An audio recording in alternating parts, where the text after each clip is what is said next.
Cuando la radio fue avanzando tecnológicamente, también se dio las posibilidades de hacer transmisiones, ya no desde la cabina de la radio, sino a través de un cable podían extenderse a determinados kilómetros o metros y se podía transmitir, por ejemplo, los partidos de fútbol, se podía transmitir las carreras de carros. Y luego, último, en la que yo también participé, se transmitía los procesos de admisión a las universidades y luego se daba a conocer quiénes habían ingresado y quiénes no habían ingresado. Hola a todos y bienvenidos a un nuevo podcast de Artet. Este homenaje especial por los 100 años de la radio. Y hoy vamos a hablar acerca de una historia que ha impactado a nuestro querido país. Vamos a hablar acerca de la época dorada de la radio, donde las familias se reunían no solamente para poder compartir, sino para poder escuchar y aprender, y sobre todo soñar mientras escuchaban este hermoso instrumento que era la radio. Y para ello me acompaña Mirela. ¿Qué tal, Mirela? ¿Cómo estás? Bien, bienvenidos a todos. Elizabeth, gracias por estar con nosotros una vez más en este episodio nuevo. Como bien dijiste, hoy nos trasladamos al Perú profundo, además de la época dorada, porque vamos a conocer cómo la radio ha impactado también en el interior del país. Es algo muy trascendental en la historia del Perú y de la radio. Para eso tenemos con nosotros a un invitado muy especial, comunicador, periodista, docente y un apasionado de la radio por los medios de comunicación. Está con nosotros Edgar Guevara. ¡Bravo! ¡Vamos, chicos!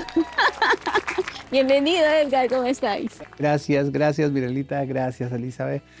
Estamos aquí. Bueno, nos toca celebrar los 100 años de la radio todo el año. O sea, si bien es cierto, el 20 de junio se celebra o se recuerda la primera transmisión de una radio en el Perú, pero la celebración continúa en todo el año, porque durante todo el año 2025 es que se cumplen los 100 años de la radio en el Perú. Exacto, y las provincias están al aire, ¿verdad? Y por supuesto que sí, muy vivas, también celebrando a su propio estilo, con su propia gente, con sus propios locutores, con sus propias costumbres. Las radios también están activadas en la celebración de los 100 años de la radio en el Perú. Exacto, y a veces pensamos de que la radio solamente es en Lima, pero en realidad no, también se expandió por provincias, ¿verdad? Claro, si bien es cierto, la radio nació en Lima, las primeras transmisiones se hicieron aquí en Lima, en la Plaza de Armas, en la Plaza San Martín, pero el alma de la radio la tienen las provincias del Perú, porque hay mayor vivencia y pasión por la radio. Entonces, ¿cómo es que llegó la radio hasta las provincias? En el año de 1925, la radio en Lima empezó a operar con intereses comerciales, es decir, de vender los aparatos donde escuchar la radio. Eso fue el fin y el objetivo. Y por supuesto que los primeros en comprar unos equipos grandes que costaban un buen precio para ese momento, que no era accesible para las masas, sino para determinada clase elitista de nuestra Lima. Entonces era una orientación elitista la radio en Lima. Pero en provincia, una vez que se dio luz verde al aspecto técnico y regulador de la radio, pues se encendieron los creativos, técnicos, ingenieros de ese momento, telégrafos, electrónicos, que empezaron a armar sus transmisores y empezaron a crear las radios locales. Solo 5 años se demoró Arequipa en poner en funcionamiento su radio después de Lima. No se quería quedar atrás. Estamos hablando de que Arequipa instaló su primera radio. Coméntanos un poquito, Edgar, ¿fue una radio en onda media o fue una radio en FM? Una radio en onda media en Arequipa, un técnico que le gustaba y era apasionado de la comunicación. Entonces él de todas maneras captó esta iniciativa que ocurría en Lima y puso su emisora en el patio de su casa. Su antena, una radio AM que tenía un determinado alcance, pero ya empezaron los oyentes a aparecer. Entendamos que también Arequipa es la segunda ciudad más importante de nuestro país y también había gente que tenía esa capacidad y posibilidades de escuchar radio. Claro, decimos de que los oyentes empezaron a aparecer pero ¿qué es lo que en realidad cautivaba a los oyentes? ¿Cuál era el tipo de programación? ¿Qué es lo que ellos escuchaban en esos momentos que hacía que se sumaran a poder escuchar estas radios? En el momento que nace la radio, tanto en Lima como en provincias, lo que interesaba más era la magia tecnológica. Es la primera vez que un ciudadano, una persona, escuchaba la voz o los sonidos a través de un aparato inalámbrico. Es un aparato solo conectado a la luz, pero que no se le veía a las personas. O sea, esa era la novedad. Y ahí el nombre de la magia de la radio. Incluso hubo personas que se espantaron y se asustaron de esa magia que es la radio, que a través de ese aparato se podían escuchar voces, músicas y canciones. Y entonces era sorprendente. Entonces la primera reacción fue de sorpresa a esta magia de la radio. Luego, recién empezaron las preocupaciones de quienes promovieron la creación de estas radios. ¿Con qué llenamos la programación? El contenido que iba a tener esa radio. Obviamente las radios en los primeros meses y años que se crearon en estas ciudades del interior del país, la programación era en horario limitado. Quiere decir que salían solamente 1 hora las primeras radios y luego posteriormente iban avanzando. Las primeras horas solo ponían pues músicas que podían producirse en vivo en el momento, porque todavía no estamos hablando del cassette, del disco ni nada, sino de lo que se podía directamente de la voz transmitir a través del micrófono y las ondas radiales. ¿Y por qué era tan cortito el tiempo en las provincias? Por la falta de contenido y todavía recién estaba en pañales el tema de la creatividad de los contenidos de la radio, y otro factor era también el tema de la energía eléctrica, que era carísimo, ¿no? Pero esto se fue incrementando con el tiempo, los minutos y las horas de programación, en la medida que había locutores que empezaron a tener interés en permanecer en la radio, hablando, comunicando, entreteniendo, y los artistas locales que también ya se reunían alrededor de la emisora que habían creado y pues cantaban, daban discursos, comentarios y opiniones de la coyuntura. También había bastante debate político, aprovechando que la radio llegaba ya a un gran número de personas. ¿Solamente era en español o también era el mismo idioma del lugar, quechua? Entendiendo que la radio empezó a comunicar a las masas, a un número mayor de ciudadanos, por supuesto que personas con mucho interés de servir a la ciudadanía, a la población, pues implementaron programas educativos. Y estos programas educativos estaban orientados a enseñar a leer a las personas. A las personas que hablaban español les empezaron a perfeccionar el uso del lenguaje español. Y también, por supuesto, a las personas porque la radio OM tenía un buen alcance en las zonas rurales de la selva o de la sierra. En el caso de la sierra empezaron a enseñar el quechua, tanto en su lectura como en su pronunciación, y por supuesto en la selva el aymara. Esto podríamos decir que está relacionado, por ejemplo, ¿qué viene a tu memoria, Edgar, cuando te digo Radio Onda Azul o Radio Quillabamba? Onda Azul es una radio educativa ejemplar en el mundo que fue comentado no solo en nuestro país, sino fuera de los límites del Perú, porque fue una radio que nació con un interés 100% y estrictamente educativo, de educar. Entendamos que en esas épocas el analfabetismo era alto y por lo tanto los creadores de esta radio se plantearon y se propusieron que a través de las ondas sonoras llevar educación, enseñarles a leer, enseñarles a tener un mayor conocimiento de las cosas en sí propiamente, de la vida, de la ciencia, de la tecnología y de muchos otros aspectos. Y fue muy útil y fue muy, muy, muy importante. Y ahí que podemos decir de que la radio en realidad nace ante la necesidad de poder educar, de poder informar a la población en general, también entretener, que es parte de la vida, parte del todo del hombre, pero en esencia era esto, poder alfabetizar. Radio Quillabamba también entiendo que ellos tenían programas en aymara, que eran muy buenos, y además del aymara y del quechua, en provincia se empezó a difundir contenido en lenguas originarias, porque el quechua en general no es un quechua, no es un mismo quechua para todos, pero que sí impactó mucho. ¿Cómo ha sido un poco, Edgar? Tú eres presidente de la Coordinadora de Medios y trabajas muy de cerca con estas estaciones de radiodifusión que se encuentran precisamente en el Perú profundo. ¿Cómo ha sido tu experiencia con ellos? ¿Qué cosas puedes tú rescatar de estas estaciones de radiodifusión? Yo creo que la radio sigue siendo una necesidad en los distritos y provincias de nuestro Perú, porque hay ciudades en las que el comercio, el intercambio de la emisora, de servicios de publicidad, no se da. El negocio para una radio en determinados pueblos y provincias no se da. Por lo tanto, estas radios solo operan por pasión, por amor a esta tecnología y por servicio a su población. No necesariamente son comerciales.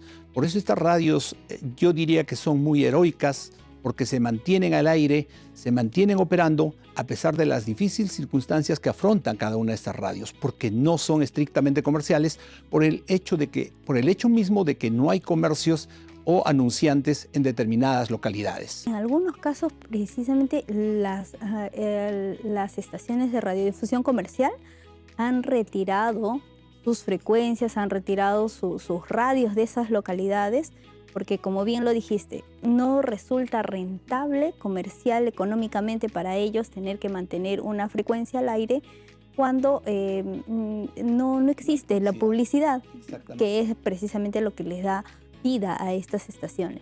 Perfecto, ¿no? Hay empresarios de la radio y la televisión que obviamente naturalmente lo ven como un negocio, que es correcto también, es necesario en algunos aspectos, que lo hacen de esa manera y pues se han expandido en las ciudades importantes del interior del país, pero no necesariamente, como tú lo dices, lo han hecho en los distritos y provincias donde no es atractivo comercialmente. Y ahora, desde tu experiencia, ¿cómo afectaría, o mejor dicho, qué es lo que se extraña de aquellos tiempos y ahora la radio actual? Yo creo que el misterio que antes existía en la radiodifusión, los oyentes no sabíamos o no sabían cómo era el locutor físicamente, sí, ¿no? Porque normalmente la locución en tiempos anteriores eran quienes locutaban, eran normalmente aquellas personas que habían nacido con la cualidad de tener una voz estereofónica, ¿no? Enamorados de la voz. No cualquiera podía ser locutor. Y eso es lo que ocurría. Y sobre todo cuando tú escuchabas la voz, como tú lo dices, se enamoraban del locutor sin saber físicamente cómo era, o al menos se sentían atraídos por esa voz. Y entonces eso los llevaba pues a un misterio. Y no era fácil tampoco conocerlo porque las ondas sonoras de la AM venían de distancias muy lejanas y no se podía conocer. Y es ahí donde nace el impulso de las radionovelas, pues, y nacen artistas para cada gusto, para nuestra propia imaginación. ¿Y alguna que recuerdes y que ya te haya impactado a ti? Yo no recuerdo muchas novelas porque no soy tan antiguo, pero he escuchado hablar de mis papás que había una novela, El Derecho de Nacer, que todo el mundo paralizaba sus actividades para escuchar esa novela, El Derecho de Nacer. Es una novela que todos nuestros papás deben recordar todavía. Es una novela pues que tuvo mucha acogida, mucha aceptación y sintonía en las radios, ¿no? Es una forma también de llenar los contenidos y de entretener a los oyentes de la radio.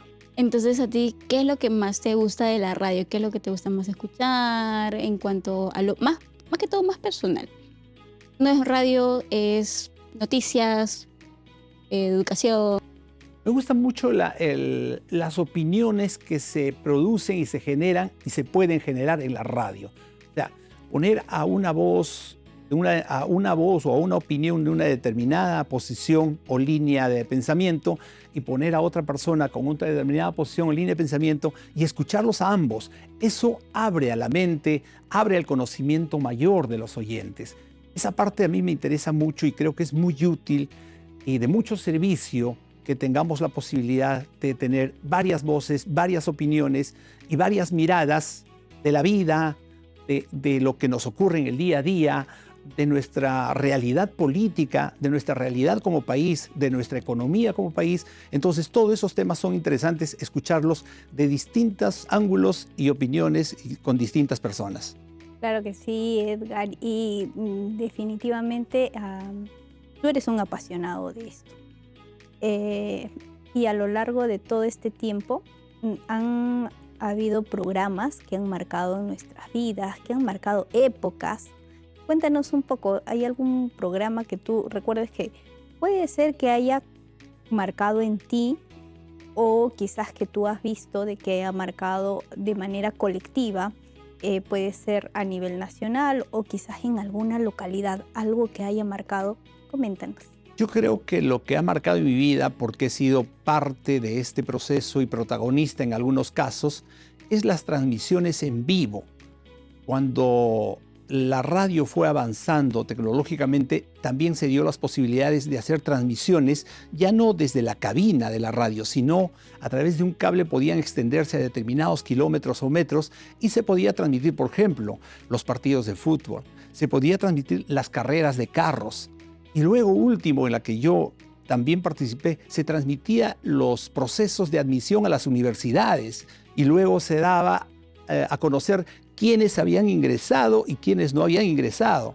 O sea, esos temas a mí me marcaron en la vida porque fui parte de ese proceso en algunos momentos y transmisiones estuve presente de fútbol, de carrera de carros, de transmisiones de exámenes de admisión y eso era maravilloso. Muchas emociones a flor de piel, ¿verdad? Exactamente, ya no estabas en tu cabina, claro, sino ya estabas en el lugar de los hechos, narrando y comentando y contando a tus oyentes de lo que ocurría ahí.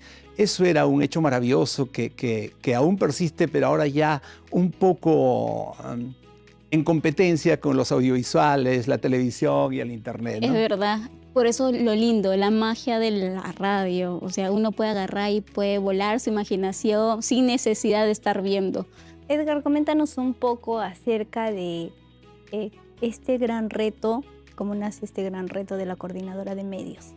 Porque una cosa es hacer radio, una cosa es salir a cubrir una noticia, pero ahora a través de la Coordinadora de Medios tener que agrupar a los medios de provincia y poder ser la voz que los representa allí. Cuéntanos un poco cómo ha sido este desafío. La formación de la Coordinadora de Medios Locales fue uno de los grandes retos que lo vengo ejecutando en los últimos 15 años. ¿Cuál fue el objetivo? Es reunir, agrupar a los medios de provincias, tanto a las radios como a las televisoras, con fines de defender sus intereses propios, porque las emisoras, como cualquier sector de la industria en el país y en el mundo, tienen sus propias necesidades y sus problemas. La industria de la radio y la televisión en nuestro país tiene sus propios problemas y los tiene frente al Estado muchas veces cuando las regulaciones no son las más adecuadas. En ese sentido, había que hacer una defensa institucional de la radiodifusión local. No había quien los defienda, no había quien saque cara por ellos de manera institucional, es decir, de manera conjunta. Y entonces ahí nace el reto de hacer la coordinadora y a través de la coordinadora formar gremios propios por cada región, por cada zona y a través de ellos pues, ir a las instancias del Estado a exigir que se hagan las cosas como corresponden en el marco de la ley. ¿Cuál crees tú que ha sido el mayor logro que has tenido a través de la coordinadora? Lo que te acabo de contar, Miguelita, creo que me siento satisfecho de que el radiodifusor de Tumbes se comunique y hable de amigo a amigo con mucha frecuencia y amistad con el radiodifusor de Tacna. Es decir, que haya una intercomunicación entre ellos, producto de estos congresos en los que yo les presentaba y se hacían amigos. Eso es una satisfacción personal que creo que fue positivo. Fue positivo. Antes eran aislados, individualizados y a veces sin a nadie a quien preguntarle, oye, ¿por qué está mi radio de esta manera o de otra manera? Porque entre el grupo de radiodifusores del interior del país hay también técnicos. O sea, radiodifusores técnicos que conocen mucho el tema y ahora se ayudan entre ellos. Y eso es muy positivo. La radiodifusión es un mercado un poco cerrado y el hecho de poder estar tan distantes a veces nos hace que podamos tener que redoblar esfuerzos para lograr algo que necesitamos. Qué bueno, y te comento, Edgar, que nos hemos inspirado en la coordinadora de medios también para poder tener a Artec Perú, que también es una representación de los radiodifusores educativos y culturales. Nos ha servido la experiencia de la coordinadora de medios para nosotros poder impulsar a esta asociación que nos permita sumarnos a todo esto que nos has venido comentando. Y es que en realidad que si nos unimos y sumamos fuerzas, podemos tener mejores alcances, mejores logros.